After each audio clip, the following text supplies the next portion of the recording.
ہماری ایک بہن ہے، پوچھتی ہیں کہ حالت حیض میں خامند ہم بستری کرنے پر مجبور کرتا ہے، کافی پریشان، رہنمائی فرماتے ہیں۔ جی دیکھیے، حیض کے متعلق تو اللہ تعالیٰ نے واضح طور پہ فرما دیا جب پوچھا گیا یسألونک عن المحیض قل هو اذن فاعتزلوا النساء فی المحیض کہ یہ ایک تکلیف ہے تو عورتوں سے حیض کے ایام میں علیحدہ رہو. یعنی یہ علیحدہ ایسے رہنا نہیں ہے، یہ صرف جو نبی صلی اللہ علیہ وسلم نے اس کی وضاحت کی نا وہ یہ ہے کہ ہر کچھ ان سے کیا جا سکتا ہے مگر مجامت نہیں کی جا سکتی. ٹھیک ہے، ان سے ملا جا سکتا ہے، ان کے ساتھ لیٹا جا سکتا ہے اور کھایا پیا جا سکتا ہے. یہود اصل میں وہ علیحدہ رہتے تھے، اسی طرح مشرکین کی بھی اپنی اپنی وہ روایات تھیں، اس پہ وہ قائم تھے.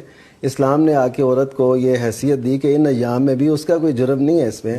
اور نبی صلی اللہ علیہ وسلم ان کے ساتھ اس حالت میں آپ ان کے ساتھ رہتے تھے کہ جیسے یعنی جہاں سے حضرت عائشہ نے پیا ہوتا ان دنوں میں تو وہیں سے نبی صلی اللہ علیہ وسلم منہ لگا کے وہ پیتے اور حضرت عائشہ کو قسم دیتے کہ تم ایسے کرو تاکہ میں بھی ادھر ہی سے ایسے استعمال کروں. یعنی اتنی آپ نے پیار محبت اور عورت کو یہ مقام دیا، حیثیت دی. تو لیکن یہ ہے کہ اسی لیے یہ یعنی میں بتا رہا ہوں کہ تنہا ہونا یا علیحدہ ہونا عورت سے اس نوعیت کا نہیں ہے کہ آپ بالکل ہی اسے علیحدہ کر دیں. اعتزال سے مطلب یہ ہے کہ آپ نے اسے جمع نہیں کرنا. اچھا، یہ قرآن مجید میں اور حدیث مبارکہ میں ایک حدیث میں آپ نے فرمایا کہ من اتی امرأۃ حائضا کہ جو کوئی عورت ایسی عورت کے پاس آئے اپنی بیوی کے پاس جو حائض ہو اور اس نے پھر وہی حدیث مبارکہ ہے مشہور، اس نے نبی صلی اللہ علیہ وسلم پر نازل ہونے والی شریعت کا انکار کیا. اچھا جی، یہ بھی ہے. اور اس کے ساتھ ساتھ ایک حدیث میں یہ بھی ہے کہ جو کوئی حیض کے ایام میں یعنی مخصوص ایام میں اپنی بیوی کے پاس آتا ہے تو اسے چاہیے کہ فلیتصدق دینارا. ٹھیک ہے، بیوی کے پاس آنے سے مطلب یعنی اسے جمع ہے. جی اسے جمع کرے تو وہ پھر 1 دینار صدقہ دے. اور 1 دینار آج کا نہیں، کویتی دینار نہیں، جو نبی صلی اللہ علیہ وسلم کے دور میں دینار کی قیمت تھی نا وہ دینی ہے. اور وہ تقریباً 4.25 وہ بنتا ہے گرام، 4.25 گرام سونا بنتا. جی سونا. اچھا اتنا سونا وہ دے. یا پھر نصف دینار کا جو محدثین نے اس کی وضاحت کی ہے وہ یہ ہے کہ اگر شروع کے ایام میں کرے تو دینار، اگر آخری ایام میں کرے تو پھر نصف دینار. کیونکہ شروع میں زیادہ نقصان کا اندیشہ ہوتا ہے تو اس وجہ سے وہ دینار کا کہا گیا اور اس طرح نصف دینار. اگرچہ یہ علامہ البانی نے اس روایت کو صحیح قرار دیا، کئی محققین اسے بھی یعنی صحیح نہیں جانتے، لیکن مجموعی طور پر جو قرآن و حدیث کے دلائل ہم دیکھیں تو اس میں یہ بات بہرحال ضرور ہے کہ مجامت سے منع ہے. باقی ان کے ساتھ رہن سہن وہ اچھے طریقے سے حسن سلوک سے رکھا جا سکتا ہے. اسی حوالے سے ایک اور روایت بھی ہے کہ حضرت عباد بن بش جب یہودیوں نے کہا نا کہ ہم یہ جو ہیں ہر کام میں ہماری مخالفت کرتے ہیں، تو تب ان صحابہ نے نا حضرت عباد بن بش اور ان کے ساتھ ایک اور صحابی تھے، انہوں نے کہا کہ کیا ہم ان ایام میں ان سے مجامت ہی نہ کر لیا کریں. تو اس بات سے یعنی اتنی مخالفت کریں کہ وہ علیحدہ رہتے ہیں اور ہم مجامت کریں، یعنی ان کے بالکل اپوزٹ. تو نبی صلی اللہ علیہ وسلم کو اس بات سے نا غصہ آیا. تو یہ دونوں پھر صحابہ کرام نہ چلے گئے کہ آپ نبی صلی اللہ علیہ وسلم ہم پہ ہمیں کچھ کہیں نا.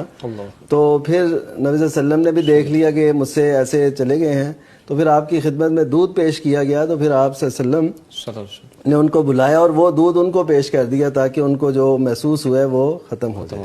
تو مطلب یہ ہے کہ مخالفت ایسے نہیں کرنی کہ بندہ ضد میں آگے ایسے کام شروع کر دے. قرآن و سنت کے دلائل دیکھیں، اگر وہ حدیث نہ بھی صحیح ماننے ہم دینار یا نصف دینار خرچ کرنے والی، بہرحال یہ ہر طرح سے ناجائز اور حرام ہے، اس سے کلی طور پہ بچنا ہے. ٹھیک ہے جی یہی مسئلہ ہے کہ حیض کی حالت میں اللہ سبحانہ و تعالیٰ نے قرآن مجید کے اندر منع فرما دیا ہے. یسألونک عن المحیض قل هو اذن فاعتزلوا النساء فی المحیض، قریب نہیں جانا ہے. اچھا پھر یہ ہے کہ فاذا تطہرن، جب وہ خوب پاک ہو جائیں غسل کر لیں، فَأْتُوهُنَّ مِنْ حَيْثُ أَمَرَكُمُ اللَّهُ، پھر ان کے پاس آؤ وہاں سے جہاں سے اللہ نے تمہیں حکم دیا ہے۔ تو حیض کی حالت میں یہ بیوی کے ساتھ ایسے جماع کرنا گناہ کبیرہ ہے، قرآن مجید کی مخالفت ہے، بہت بہت شدید وہ ہے کہ اب اللہ نے منع کر دیا، پھر ایک بندہ جا رہا ہے اور اس طرح کی یعنی اللہ کی نافرمانی کر رہا ہے۔ اور اللہ کے نبی صلی اللہ علیہ وسلم نے یہ بتا دیا ہے کہ اصنعوا کل شیء الا النکاح، بیوی کے ساتھ سب کچھ کر سکتے ہو، اس کے ساتھ بوس و کنار ہے، اٹھنا بیٹھنا ہے، کھانا پینا ہے، سب کچھ کر سکتے ہو، لیکن جماع نہیں کر سکتے۔ ام المومنین عائشہ رضی اللہ تعالیٰ عنہا فرماتی ہے کہ جب میں حیض کی حالت میں ہوتی تھی، اللہ کے نبی صلی اللہ علیہ وسلم اہتمام کے ساتھ مجھے یہ فرماتے کہ یہ تہبند باندھ لو، چادر باندھ لو، یعنی جو خاص حصہ ہے جسم کا، عورت کے جسم کا، اس کو چھپانے کا کہتے، پھر وہ لیٹتے بھی، محبت کرتے، اظہار کرتے ایسے۔ اور پھر ساتھ یہ بھی فرماتے کہ تم میں سے کون ہے جو اپنے آپ پہ قابو رکھنے والا ہے، یعنی نبی صلی اللہ علیہ وسلم تو اپنے آپ پہ قابو رکھنے والے تھے، تو اللہ کے احکام کے پابند تھے۔ تو اگر ایک شخص ایسا ہے کہ وہ اپنے آپ پر قابو نہیں رکھ سکتا، حیض کی حالت میں وہ اپنی بیوی کے ساتھ لیٹتا ہے ایک ہی چارپائی ایک ہی بیڈ پہ اور پیار اور بوس و کنار کرتا ہے، ہو سکتا ہے وہ آگے بھی جائے، تو احتیاط کرے، پہلے سے وہ شخص احتیاط کرے۔ احتیاط کرے۔